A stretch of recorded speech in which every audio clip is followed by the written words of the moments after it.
দৈনিক লেনদেনে অস্থিরতা, সূচকের পতন আর বিও অ্যাকাউন্ট শূন্য করে বিনিয়োগকারীদের চলে যাওয়া, এভাবেই চলছে দেশের পুঁজিবাজার। তবে এই অবস্থা একদিনে হয়নি। দীর্ঘ ১.৫ দশক ধরে চলা নানা অনিয়মের কারণেই আস্থাহীন হয়ে পড়েছে বিনিয়োগের বড় এই মাধ্যমটি।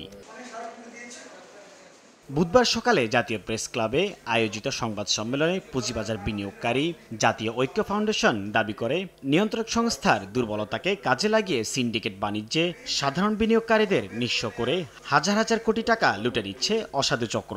ভুয়া কাগজ এবং আকর্ষণীয় মিথ্যা তথ্য দিয়ে তাদের শেয়ারগুলো সাধারণ বিনিয়োগকারীদের ধরিয়ে দিয়ে বাজার থেকে টাকা নিয়ে শর্টকে পড়া সহ নানা অনিয়ম এবং ক্ষুদ্র বিনিয়োগকারীদের স্বার্থ প্রতিষ্ঠা না হওয়ায় সাধারণ বিনিয়োগকারীরা বাজার থেকে সরে যেতে বাধ্য হচ্ছে। এ সময় বাজার ঠিক করতে ১২ দফা দাবি তুলে ধরে সংগঠনটি। পুঁজিবাজারের প্রতি বর্তমানে বিনিয়োগকারীদের আস্থা একেবারে শূন্যের কোঠায়। এই অবস্থায় বিনিয়োগকারীদের আস্থা ফিরিয়ে আনতে হলে দীর্ঘমেয়াদী পরিকল্পনা গ্রহণ করতে হবে। কলসির নিচে যদি ফুটা থাকে তাহলে পানি যতই ঢালেন কলসি ভরবে না। নগদে ৫০০ টাকা বা তার বেশি পেমেন্টে পেতে পারেন ঢাকায় জমিসহ ২০ কোটি টাকার পুরস্কার।